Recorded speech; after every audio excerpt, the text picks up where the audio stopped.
बोलिए सरस्वती माता की जय, वृंदावन विहारी लाल की जय। जय जय श्री कृष्ण भगवान की जय, वेद व्यास जी की जय,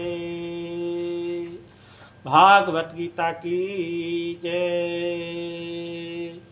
श्री कृष्ण गोविंद हरे मुरारी, हे नाथ नारायण वासुदेव।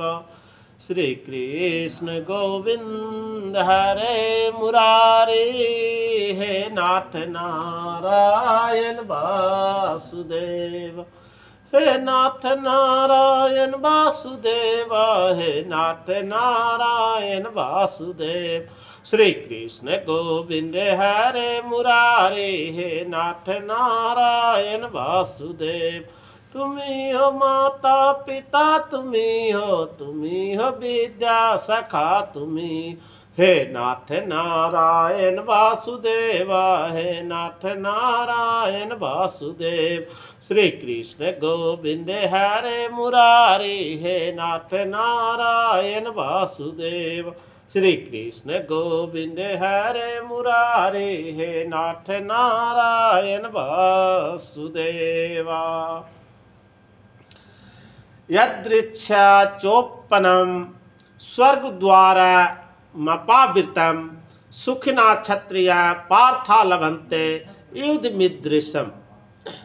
हे पार्थ, वे क्षत्रिय सुखी हैं जिन्हें ऐसे युद्ध के अवसर अपने आप प्राप्त होते हैं, जिससे उनके लिए स्वर्ग लोक का द्वार खुल जाते हैं। माने भगवान का कहने का तात्पर्य है कि विश्व के परम गुरु भगवान कृष्ण अर्जुन की इस प्रवृत्ति को भर्त्सना करते हैं, जब वो कहते हैं कि उसे इस युद्ध में कुछ भी तो लाभ नहीं दिख रहा, इससे नरक में शाश्वत वास करना होगा। अर्जुन द्वारा ऐसे व्यक्तित्व केवल अज्ञान जन थे, तो वो अपने स्वधर्म के आचरण में अहिंसक बनना चाह रहा था। किंतु एक क्षत्रिय के लिए युद्ध भूमि में स्थित होकर इस प्रकार अहिंसक बनना मूर्ख का दर्शन है। पराशर स्मृति व्यास देव के पिता पराशर ने कहा है, क्षत्रियो ही प्रजा रक्षण क्षत्रपाणि परदयन, निर्जत्ते पर्सन्यादि क्षीटम धर्मेन पालयत। क्षत्रिय का धर्म है कि वो सभी क्लेशों से नागरिकों को रक्षा करे, इसलिए उसे शांति तथा व्यवस्था बनाए रखने के लिए हिंसा करनी पड़ती है। अतः उसे शत्रु राजाओं के सैनिकों को जीतकर धर्मपूर्वक संसार पर राज करना चाहिए। यदि सब पक्षों पर विचार करें तो अर्जुन को युद्ध से विमुख होने का कोई कारण नहीं था।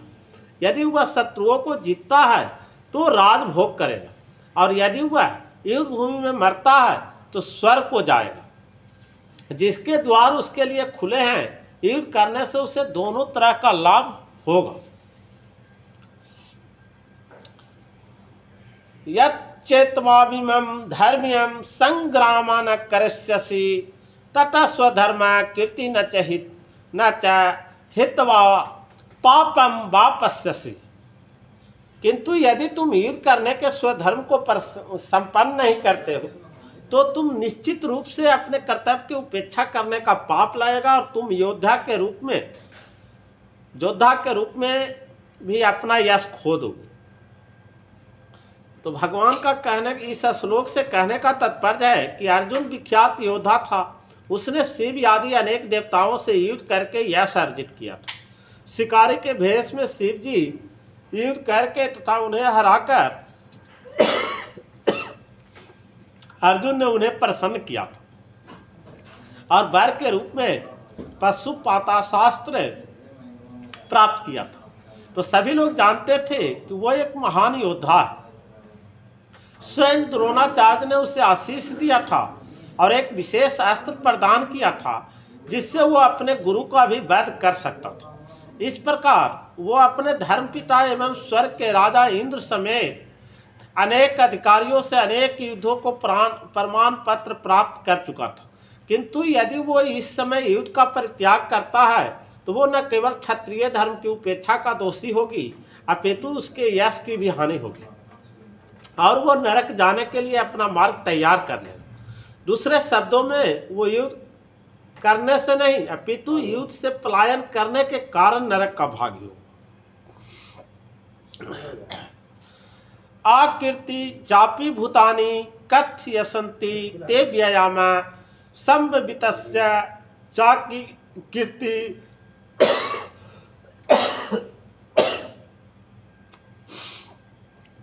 संभावितस्य चाकीर्ति मरणादिति रिच्यते।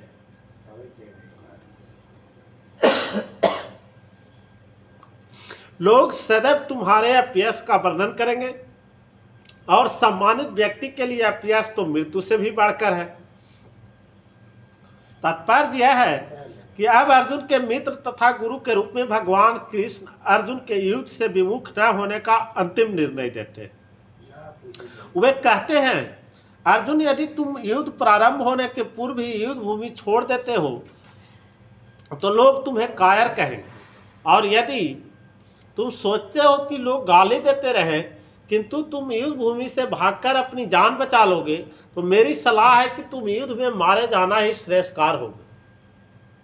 तुम जैसे सामान्य व्यक्ति के लिए अपकीर्ति मृत्यु से भी बुरी है, अतः तुम्हें प्राण भय ही भागना नहीं चाहिए, युद्ध में मारे जाना ही श्रेयस्कार होगा। इससे तुम मेरी मित्रता का दुरुपयोग करने तथा समाज में अपनी प्रतिष्ठा खोने के अपयश से बच जाओगे। अतः अर्जुन के लिए भगवान का अंतिम निर्णय था कि वो संग्राम से पलायन न करे अपितु युद्ध में मरे। भयाद्रना दुपरंतम मनस्यते त्वं महारथा येषां च त्वं बहुमते भूत्वा यशस्वी लाघवम्। जिन जिन महान योद्धाओं ने तुम्हारे नाम तथा यश को सम्मान दिया है वे सोचेंगे कि तुमने डर के मारे युद्ध भूमि छोड़ दी है और इस तरह वे तुम्हें तुच्छ मानेंगे। भगवान कृष्ण अर्जुन का अपना निर्णय सुना रहे हैं। भगवान कृष्ण अर्जुन को अपना निर्णय सुना रहे हैं। तुम यह मत सोचो कि दुर्योधन कर्ण तथा अन्य समकालीन महारथी यह सोचेंगे कि तुम अपने भाइयों तथा पितामह पर दया करके युद्ध भूमि छोड़ी। वे तो यही सोचेंगे कि तुमने अपने प्राणों के भय से युद्ध भूमि छोड़ी।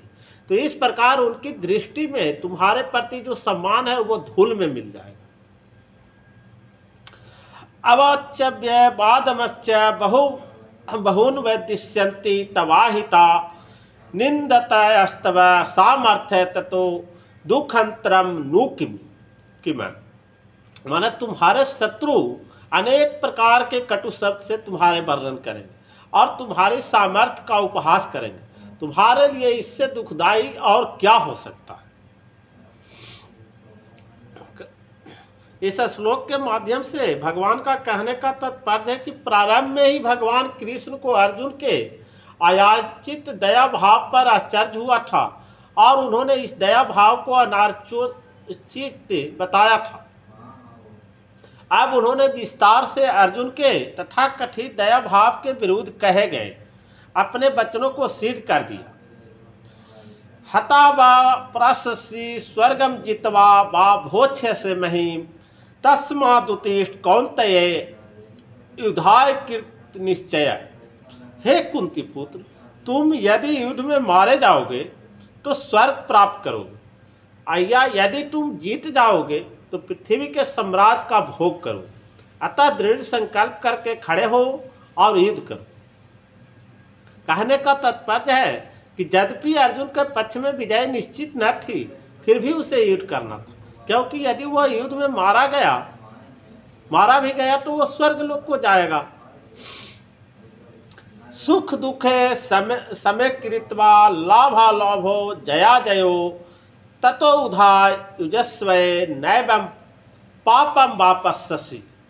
माने तुम सुख या दुख, हानि या लाभ, विजय या पराजय का विचार किए बिना युद्ध के लिए युद्ध कर। ऐसा करने पर तुम्हें कोई पाप नहीं लाएगा।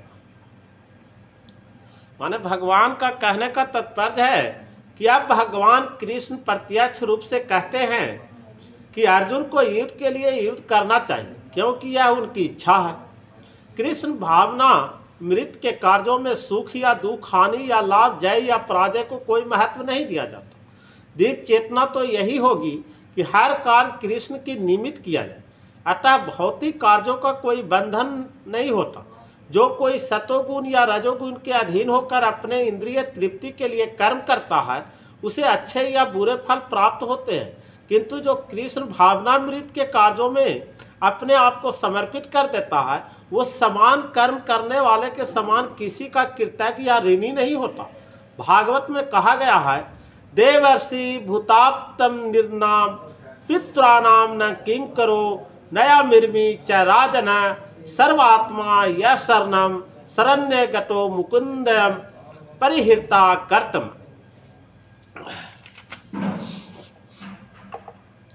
तो जिसने अन्य समस्त कार्यों को त्याग कर मुकुंद श्री कृष्ण का शरण ग्रहण कर ली वह न तो किसी की ऋणी है और न किसी की कृतज्ञ, चाहे वह देवता साधु समान जन अथवा परजन मानव जाति या उससे पितर ही क्यों न हो। इस श्लोक में कृष्ण ने अर्जुन को अप्रत्यक्ष रूप से इसका संकेत किया है। इसकी व्याख्या अगले श्लोक में और भी स्पष्ट से किया जाएगा।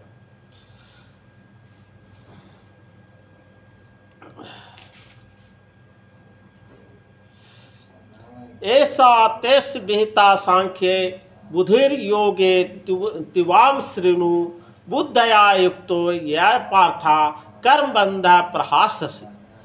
यहाँ मैंने वैश्लेषिक अध्ययन द्वारा इस ज्ञान का वर्णन किया है। अब निष्काम भाव से कर्म करना बता रहा हूँ, उसे सुनो। हे पृथापुत्र, तुम यदि ऐसे ज्ञान से कर्म करोगे तो तुम कर्मों का बंधन से अपने को मुक्त कर सकते हो। माने इस श्लोक के माध्यम से भगवान का कहने का तात्पर्य है कि वैदिक कोश निरुक्ति के अनुसार सांख्य का अर्थ है विस्तारों से वस्तुओं का वर्णन करने वाला, तथा सांख्य उस दर्शन के लिए प्रयुक्त मिलता है जो आत्मा की वास्तविक प्रकृति का वर्णन करता है, और योग का अर्थ है इंद्रियों का निग्रह। अर्जुन का युद्ध न करने का प्रस्ताव इंद्रिय तृप्ति पर आधारित था। वो अपने प्रधान कर्तव्य को भूलकर युद्ध से दूर रहना चाहता था, क्योंकि उसने यह सोचा कि धृतराष्ट्र के पुत्रों अर्थात अपने बंधु बांधवों को परास्त करके राजभोग करने की अपेक्षा अपने संबंधियों तथा स्वजनों को न मारकर वो अधिक सुखी रहेगा। तो दोनों ही प्रकार से मूल सिद्धांत तो इंद्रिय तृप्ति था। उन्हें जितने से प्राप्त होने वाला सुख तथा स्वजनों को जीवित देखने का सुख, ये दोनों इंद्रिय तृप्ति का धरातल पर एक है, क्योंकि इससे बुद्धि तथा कर्तव्य दोनों का अंत हो जाता है। अतः कृष्ण ने अर्जुन को बताना चाहा कि वो अपने पितामह के शरीर को वध करके अनेक आत्मा को नहीं मारेगा। तो उन्होंने यह बताया कि उनके सहित सारे जीव शाश्वत प्राणी हैं। वे भूतकाल में प्राणी थे और वर्तमान में भी प्राणी रूप में हैं और भविष्य में भी प्राणी बने रहेंगे, क्योंकि हम सब शाश्वत आत्मा हैं। तो हम विभिन्न प्रकार से केवल अपना शारीरिक परिधान बदलते रहते हैं और इस भौतिक वस्त्र के बंधन से मुक्ति के बाद भी हमारा पृथक सत्ता बनी रहती है। तो भगवान कृष्ण द्वारा आत्मा तथा शरीर का अत्यंत विशद वैश्लेषिक अध्ययन प्रस्तुत किया गया है और निरुक्ति कोश की शब्दावली में इस विशद अध्ययन को यहाँ सांख्य कहा गया है। और इस सांख्य का नास्तिक कपिल की सांख्य दर्शन से कोई सारोकार नहीं है। इस नास्तिक कपिल के सांख्य दर्शन से बहुत पहले भगवान कृष्ण के अवतार भगवान कपिल ने अपने माता देवहूति के समक्ष श्रीमद् भागवत गीता में वास्तविक सांख्य दर्शन पर परिवचन किया था। उन्होंने स्पष्ट बताया है कि पुरुष या परमेश्वर क्रियाशील है, वे प्राकृतिक पर दृष्टिपात करते सृष्टि से की उत्पत्ति करते हैं और इसको वेदों ने तथा गीता ने स्वीकार किया है।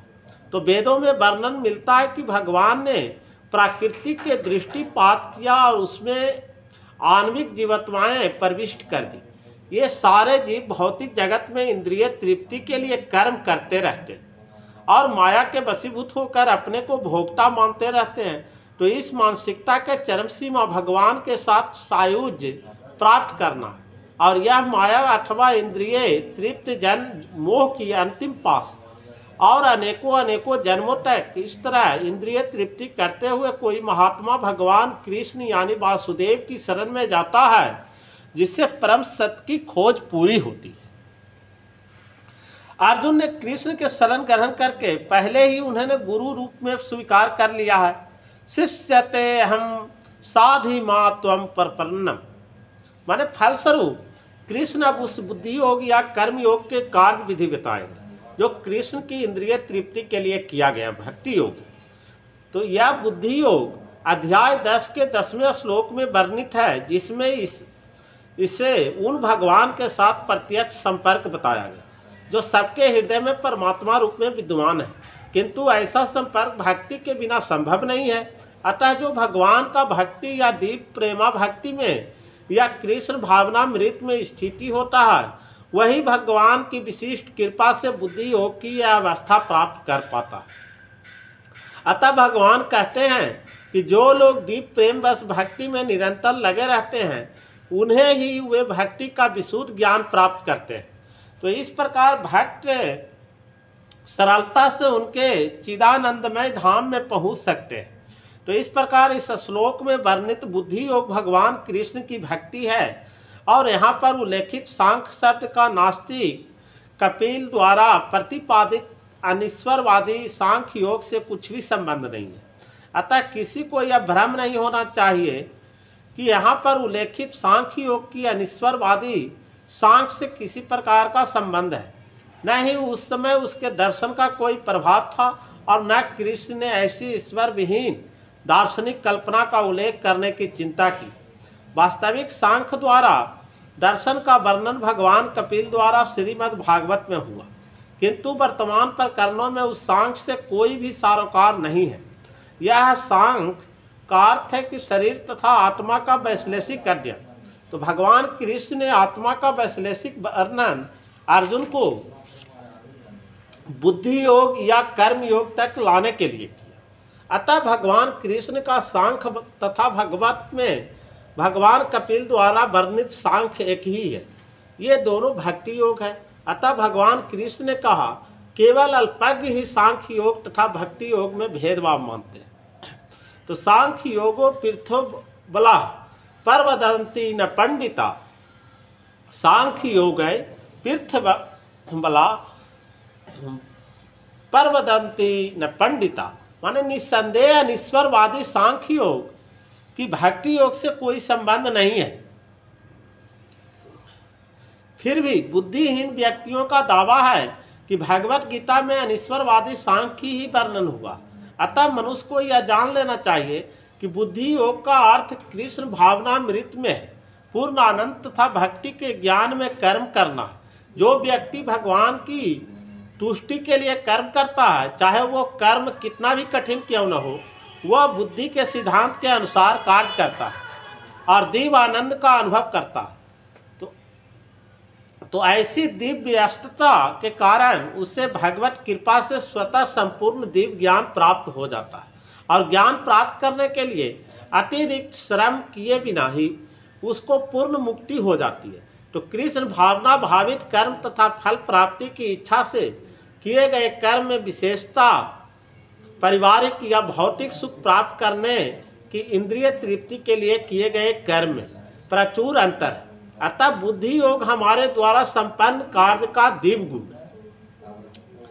नेहावि कर्मनाशो स्थिपर्तवायो न विद्यते स्वल्पमपस्य धर्मस्य त्रायते महतो भया, माने इस प्रयास में न तो हानि होती है और न ही हास, अपितु इस पथ पर की गई अल्प प्रगति भी महान भय से रक्षा कर सकती है।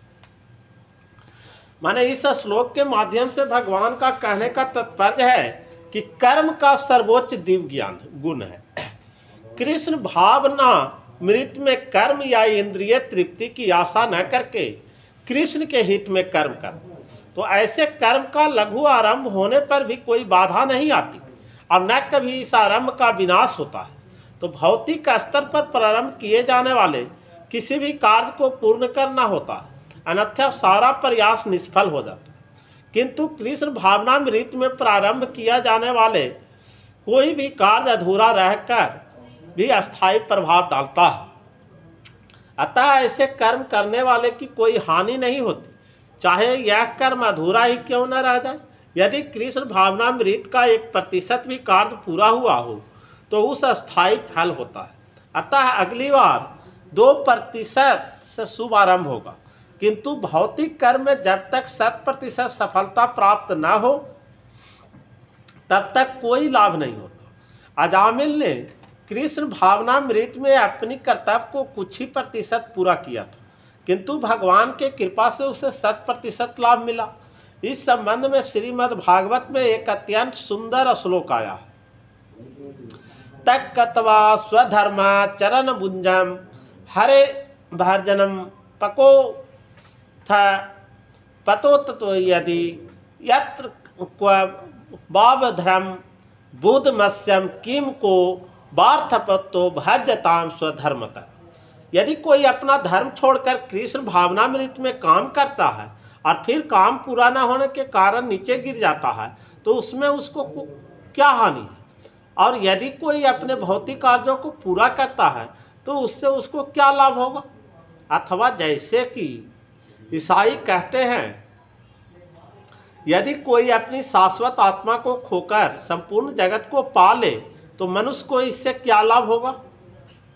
भौतिक कार्य तथा उनके फल शरीर के साथ ही समाप्त हो जाते हैं, किंतु कृष्ण भावनामृत में किया गया कार्य मनुष्य को इस शरीर को विनष्ट होने पर भी पुनः कृष्ण भावनामृत तक ले जाता है।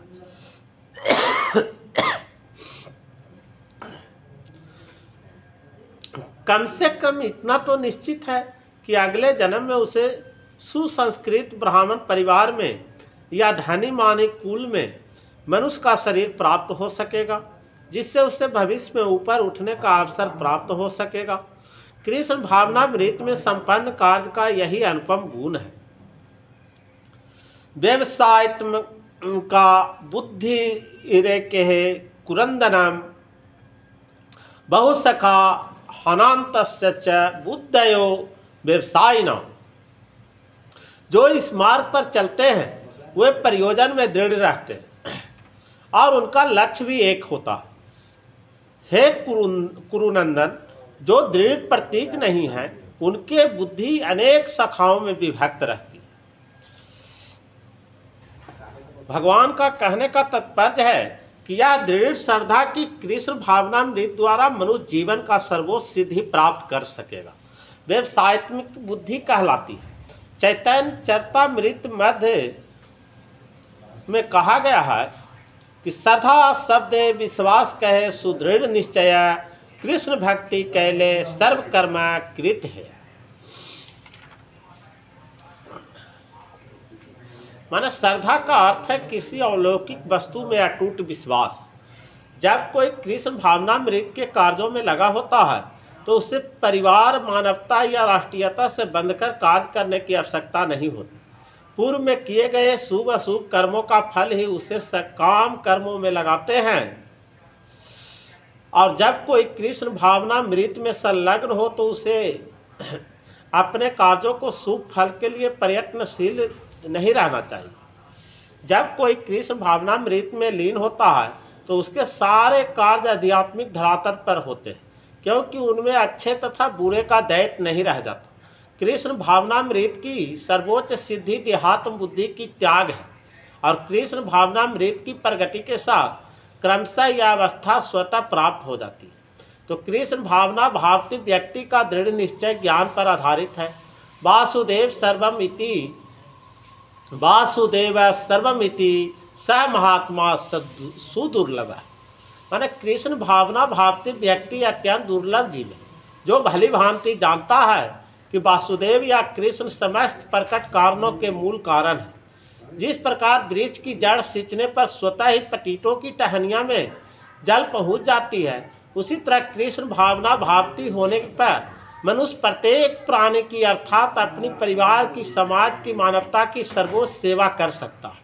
यदि मनुष्य के कर्म से कृष्ण प्रसन्न हो जाए तो प्रत्येक व्यक्ति संतुष्ट होगा, किंतु कृष्ण भावनामृत में सेवा गुरु के समर्थ निर्देशन में ही ठीक से हो पाती है, क्योंकि गुरु कृष्ण के परिमाणिक प्रतिनिधि होता है, जो शिष्य के स्वभाव से परिचित होता है और उसे कृष्ण भावनामृत की दिशा में कार्य करने के लिए मार्ग दिखा सकता है। अतः कृष्ण भावनामृत में दक्ष होने के लिए मनुष्य की दृढ़ता से कर्म करना होगा और कृष्ण के प्रतिनिधि की आज्ञा का पालन करना होगा। उसे गुरु के उपदेशों के जीवन का लक्ष्य मान लेना होगा। श्री विश्वनाथ चक्रवर्ती ठाकुर ने गुरु के प्रसिद्ध प्रार्थना में उपदेश दिया है, यश प्रसाद तथा भगवत प्रसादो यश प्रसादानाम गति कुतोषपि ध्याय अनस्वतुम सतस्य यस्त्री संध्यम वंदे गुरु श्री चरणारविंदम। माने गुरु की तुष्टि से भगवान भी प्रसन्न होते हैं और गुरु के प्रसन्न किए बिना कृष्ण भावनामृत के स्तर तक पहुंच पाने की कोई संभावना नहीं रहती। अतः मुझे उनका चिंतन करना चाहिए और दिन में 3 बार उनकी कृपा की याचना करनी चाहिए और अपने गुरु का सादर नमस्कार करना चाहिए। किंतु यह संपूर्ण पद्धति देहात्म बुद्धि से परे सैद्धांतिक रूप में नहीं वरना व्यवहारिक रूप में पूर्ण आत्मज्ञान पर निर्भर करती है। जब सकाम कर्मों से इंद्रिय तृप्ति का कोई संभावना नहीं रहती, जिसका मन दृढ़ नहीं है वो विभिन्न सकाम कर्मों की ओर आकर्षित होता है। बोलिए वृंदावन बिहारी लाल की जय। जय जय श्री कृष्ण भगवान की जय। भागवत गीता की जय। ओम विश्वानिदेवस्य वित्रादुर्तानि प्रासुवा यत्र भक्तनायासुवा त्वमेव माता चप्ता त्वमेव बंधु चस्खा त्वमेव विद्या द्रविणम त्वमेव सर्वं मम देवदेव। गुरु ब्रह्मा गुरु विष्णु गुरुदेवो महेश्वर गुरु साक्षात् परब्रह्म तस्मै श्री गुरुवे नमः। शांताकारं भुजगशयनं पद्मनाभं सुरेशं विश्वाधारणं गगनसदृशं मेघवर्णं सुहागनं लक्ष्मीकान्तं कमलनयनं जोगिर्दानिकमलं वन्दे विष्णुभवहरणं सर्वलोकैकनाथम्। ओम अस्तु मा सद्गम्य तम सोरमा ज्योतिर्गम्य मिक्टोरमा मृतम गम्य। हरि ओम शांति शांति ओम शांति।